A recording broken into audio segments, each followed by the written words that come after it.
Hi guys, James at Rampant Lion Reviews again for you today with another beer review. For this one, we are going to stick to Sweden, and we're also going to stick to my home county of Skåne here in the very south of the country. We're returning to a brewery that has now featured on the channel a good number of times before. I've had some really nice beers from these guys over the years, lots of different styles, and in recent years, in fact, these guys have really been diversifying the different styles of beer that they've been doing. But the one that we're going to have a look at today is a style that we've had from them before, albeit with a slight little difference to it, I guess we could say. But yeah, curious to see how this one turns out. Hopefully it's another interesting beer, and hope that you guys enjoy my take on this one.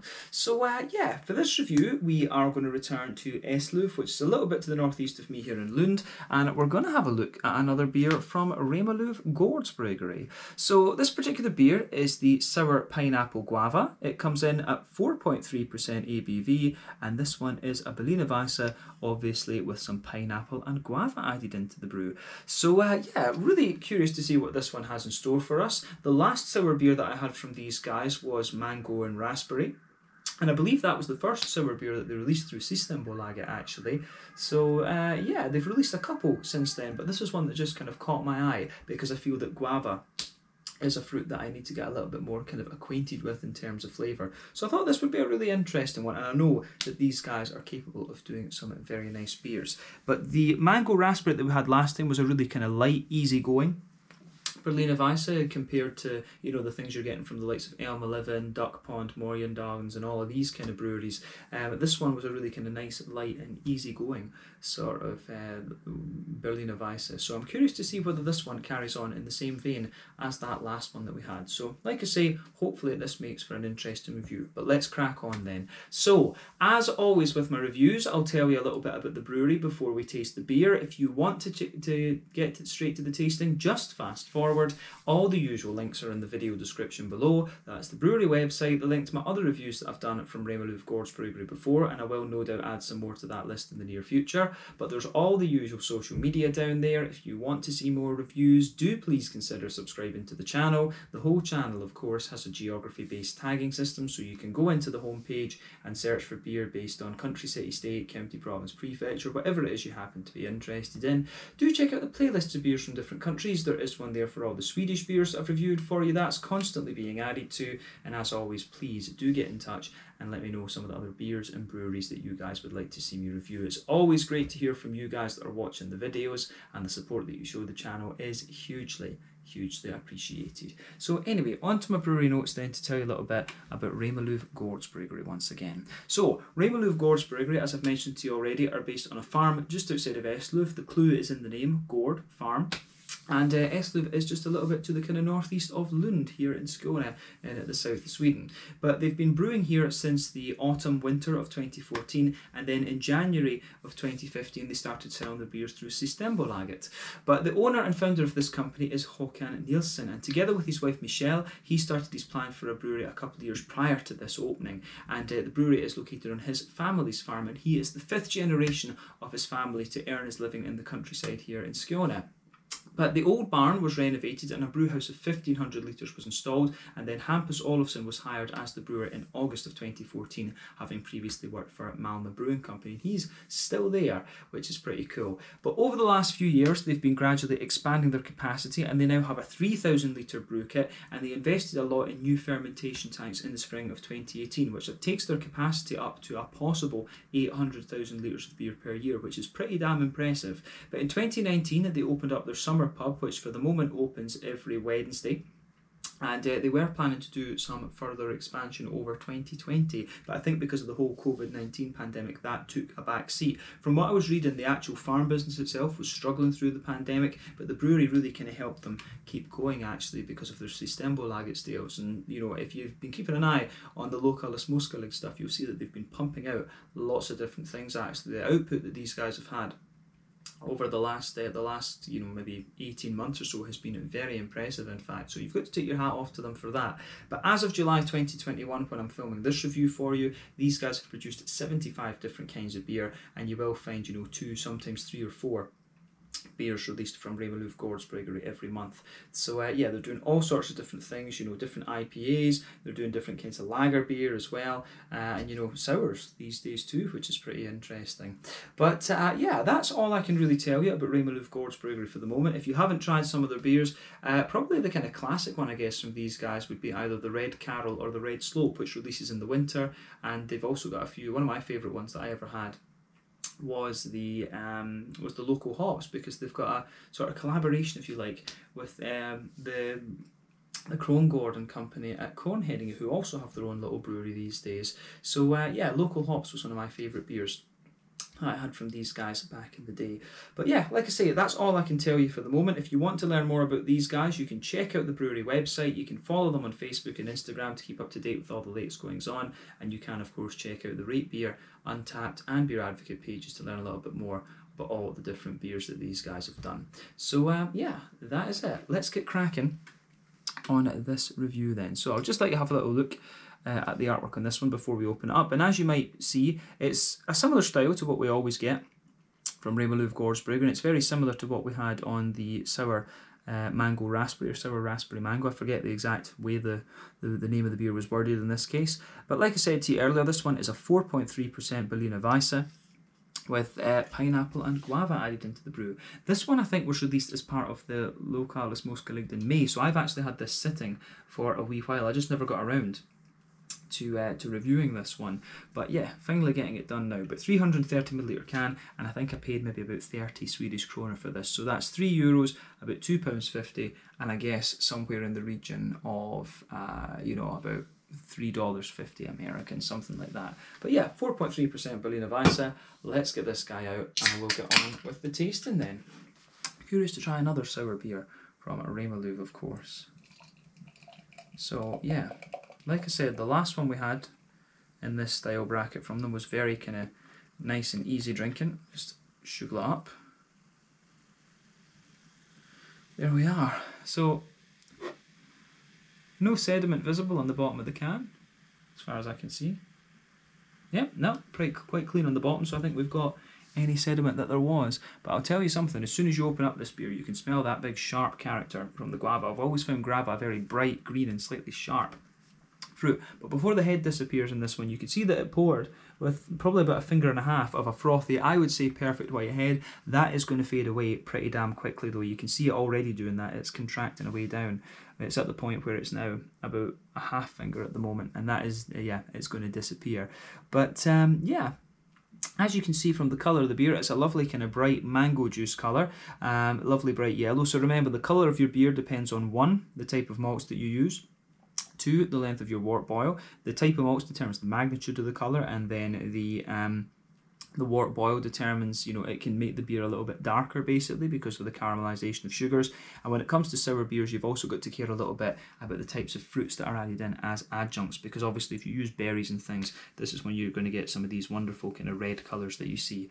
But yeah, the level of haze in this one is pretty nice. Does this beer contain, it will contain wheat of course, but it just says, yeah, barley malt and wheat malt in this one. So yeah, barley malt and wheat malt in this one, no oats and things like that. So that's probably why this beer felt a little bit kind of lighter and more drinkable compared to the kind of sweeter sour beers that we're getting from Duck Pond and Morgendagens and Fermenterarna, Elm 11, all of these kind of guys. This one is probably a little bit more of a kind of old school fruity Berliner Weisse, if we can say that. But yeah, lovely bright yellow colour, as we said. 1 or 2 big bubbles sticking towards the side of the glass, a few little ones going up towards the bottom of the head there, and you can see if I put my fingers behind the glass, it's got a lot more kind of haziness to it. So I really like how this beer appears, and nothing too surprising, as we say, about the Berliner Weisse in terms of its style. Let me just line that up, because otherwise my OCD will go crazy throughout the video.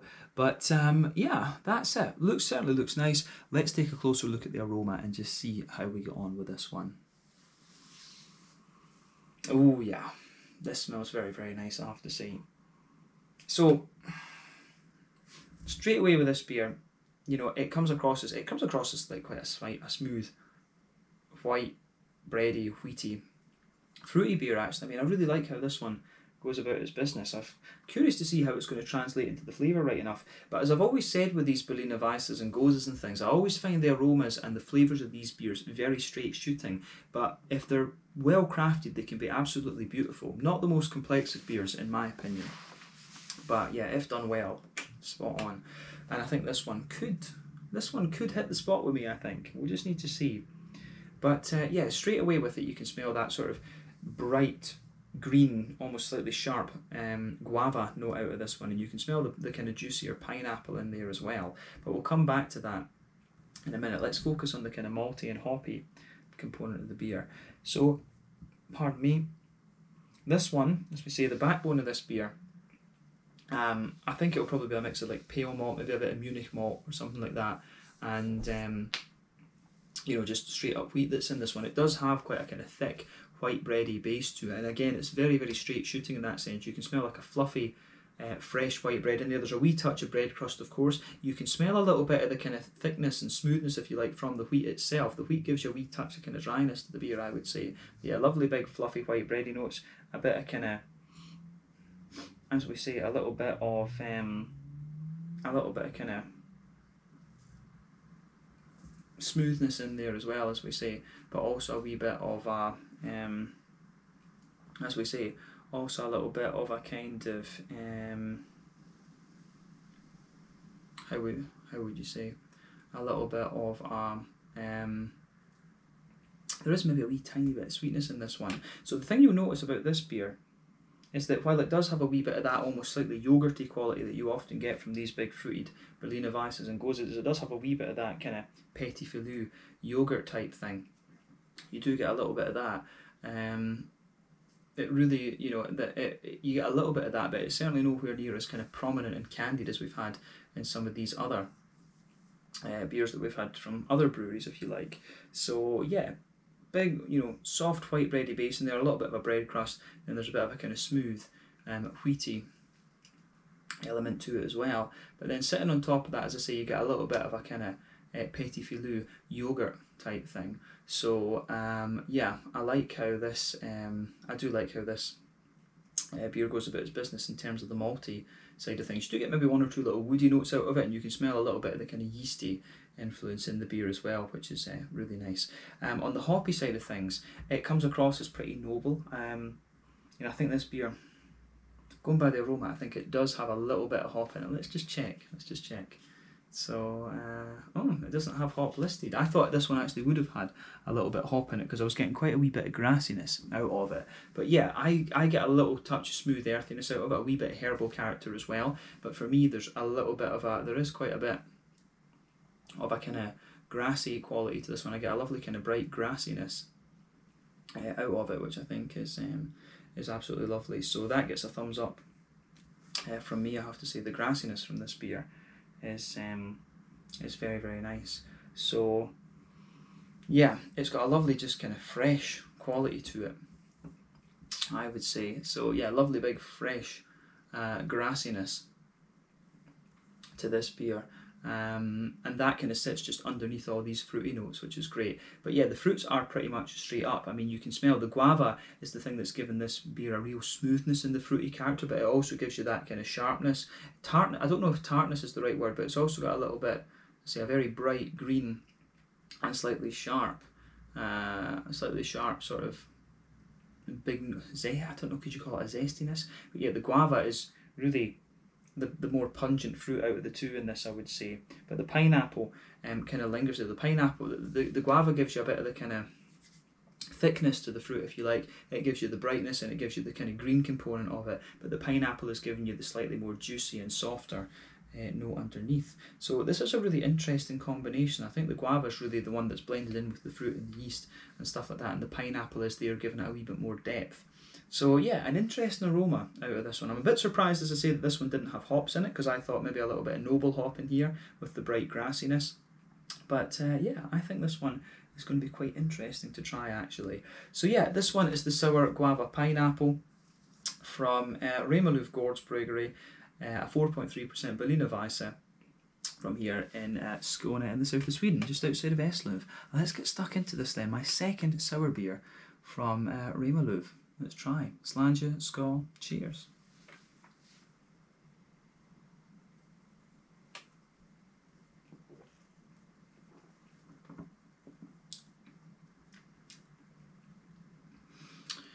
Yeah, that is pretty damn nice.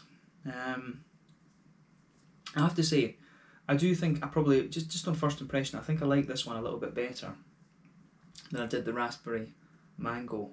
And I think maybe this is something, this one, I think to some extent it feels a little bit more refined than the last one did. The last one still felt a little bit kind of maybe raw in a sense, but this one strikes me as being a lot better defined, but it could well just be that the combination of fruits in this go better with the kind of malt base and things that Remmarlöv are using for these beers. But this is nice. I think this works. This has just got a nice balance. It's got a lovely balance between kind of breadiness, slight bit of sweetness in there, and then the kind of big, bright, juicy fruit. So it goes together really well.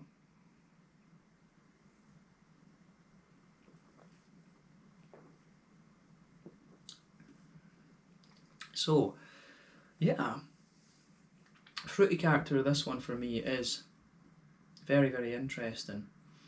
So, yeah, I'm just thinking, you know, where do we start with this beer? We'll just go through it as we always do. This is one of these beers where the aroma really translates into the flavour very, very well. But straight away across that middle third of your palate, you can feel that nice, smooth and slightly fluffy white bready backbone. That's the middle third of your palate and the back third of your palate. If you go to either end of that middle third of your palate, you get a little bit more of a kind of bready, bread crusty sort of thing out of it, which I really like. And on top of that, you can feel the kind of smooth wheaty note out of this one. The wheat that they have in this is really nice actually, just a lovely kind of smoothing quality. But in the middle of that middle third of your palate, you get a nice wee kind of circle in there, and that's where you get a sort of yogurty character out of this one. This beer does have a wee bit of that kind of creamy yogurty petit filou type thing to it that I've talked about with the sweeter but the sweeter Berliner Weisses and Goses that we've had from other breweries, and this one does have that to a degree, and it comes out a little bit more the further that you go into the aftertaste. But the soft breadiness of the malt base in this one for me is really nicely done. I think I'll need to keep a closer eye on these sours going forward and just see exactly what we can get from them. But I think this is a really nicely done beer, I have to say.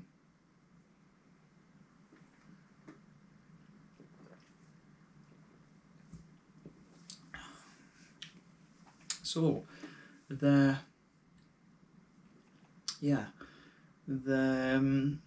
way this goes together, I think, is just very, very nice. It's yeah, the malt base in this one just hits a spot with me. You know, incidentally, I think on Untappd it doesn't have such a high rating. You know, it's not. I think it's kind of mid 3 stars, if you like. So it's not that highly rated. But for me, I just think this is nicely done. And you'll come across beers like that. You come across some beers where you're like, why is this so highly rated compared to something else you've had? And then you'll have ones like this where you think, oh, this is, you know, quite underrated. Because I think this is very well done, actually. You know, every so often you just come across beers that strike you in a way, and I think this is very nice. But I don't think we need to say anything more about the middle third of the palate in this one. Soft white bready base, maybe a teeny bit of woody undertone to it, some bread crusty elements, smooth wheat, you know, kind of smoother wheaty note to it, and there's also, as I say, a little bit of a yogurty petit filou type thing, and maybe a wee teeny bit of a Werther's Original type sweetness in the dead centre of the palate there. So that's quite interesting. But yeah, let's focus on the other bits of the beer. So border region between middle third and back third of your palate, there's a little bit of a bready build up in there, a wee touch of bread crust again. The base of that back third of your palate, as I say, is a nice kind of smooth. It's got a lovely sort of smooth white breadiness in there again. You can feel that. There's a wee bit more of a grainy note to it at the back. The wheat sits on top of that, and it's got a little bit of bitiness, a bit more of a bitey character sitting on top of it too. But then on top of that, back third of your palate, you get the slightly more airy, yeasty notes coming out of the beer, which I think work very, very well.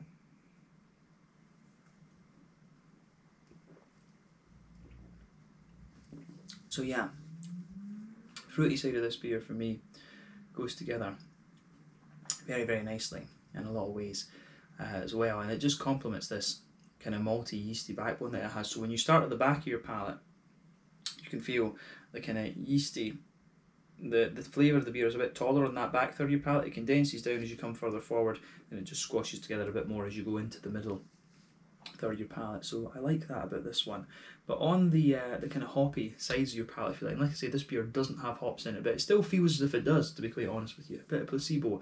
But I do get a bit of a smooth earthiness in the back corners of the palate. As you move further forward, it's a little bit herbal, and I get just a wee tiny bit of floral note on the front corners of the palate. Round the front curve of the tongue, it does feel a little bit lighter and grassy. Like I said, when I had this one, I thought it had a little bit of hop in it, and it certainly gives you a wee green component, which I think is nice. But we'll focus on the front third of your palate now and the fruity side of the beer. So, border region between front third and middle third of your palate. Again, you get a nice bit of a kind of bready build up to this one, so you can feel that in there. There's a wee touch of bread crust, and the base of that front third of your palate is a lovely, smooth, soft, white bready character there. Sitting on top of that, you get a nice little bit of an oily bubble from the fruit as well, so you get a wee bit of that, but then it's all about the adjunct fruit. And this one is quite straight shooting in that sense. At the back of that front third of your palate, you can feel the guava in there, giving you the more kind of bready, airy type thing from the giving you the more kind of bready, airy type thing from the on that back sort of thing. It's sort of it's this kind of, as I said, the guava is the sort of thickening fruit in this one, so you can feel that it almost does the same as what mango does. I've described guava in other videos as being like a very green and slightly more sharp mango, and to be honest, I think that maybe holds true in this beer.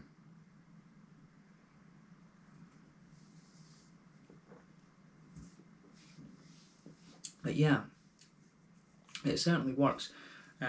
Lovely big smooth guava elements out of this one. You get on top of that kind of smoother part of it on the back half of the front third of your palate. You can feel the slightly sharper and more citrusy notes coming on top of it, and as you move further forward towards the front half, the thing, you get a bit more of the kind of pineapple-y character. You can feel the slightly juicier and more oily pineapple-y notes on the front half of that front third of your tongue, but round the edges of the palate, as I say, you get a nice big bright guava element out of this one. So it goes together very, very well, actually. Yeah, I think it goes about its business really nicely, this beer. As I say, this is one of these ones that just strikes me, and I've enjoyed this. Kind of a bit disappointed it's not a 440, to be honest with you, but what can you do? I think these sour beers that they do are brewed in smaller batches, and obviously they've got to, you know, I think they've got to use a separate area to brew these so they don't mess up the other beers. So it kind of makes sense that it's in a 330. We won't hold that against them. But yeah, I think it'd be a bit of a shame if this beer didn't make a reappearance. So yeah, have a go at this one for yourself and see what you think. And I think on the basis of this one, I will need to have a go at some of their other things. So we'll keep an eye. We'll certainly keep an eye out for those going forward. But big thumbs up to Remmarlöv Gårdsbryggeri on this one. I think they've done a solid job here, and I do look forward to more in the sour beer category. So yeah, let's round off this tasting then with the mouthfeel.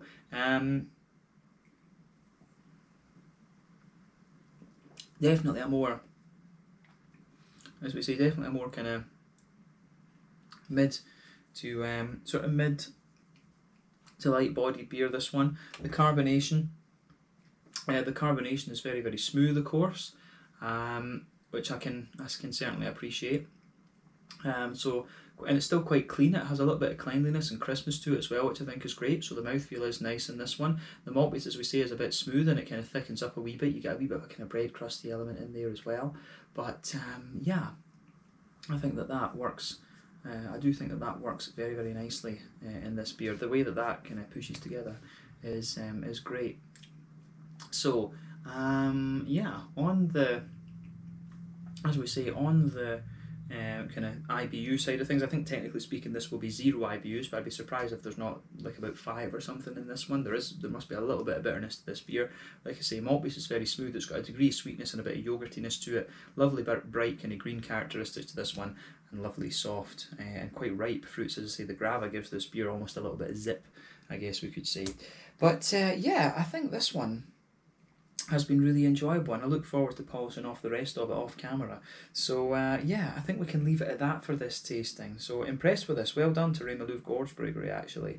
So yeah, this one was the sour guava pineapple guava, to get that in the right order. A 4.3% Berliner Weisse from Remmarlöv Gårdsbryggeri just near Eslöv here in Skåne in the south of Sweden. Enjoyed this. So yeah, look forward to more of these beers. Thank you again for watching my beer reviews. Until the next time, please like, subscribe, share, all the usual YouTube stuff. Let me know your own thoughts on this beer in the comment section below. Let me know what your favourite beers are from Remmarlöv Gårdsbryggeri as well. And we will return to these guys at some point very soon. I'm pretty sure I've got a new beer coming from them for the August local release, so you'll see that soon. Slàinte, skål, cheers, thanks for watching. Check out my social media, check out Remmarlöv Gårdsbryggeri social media, and catch you on another review.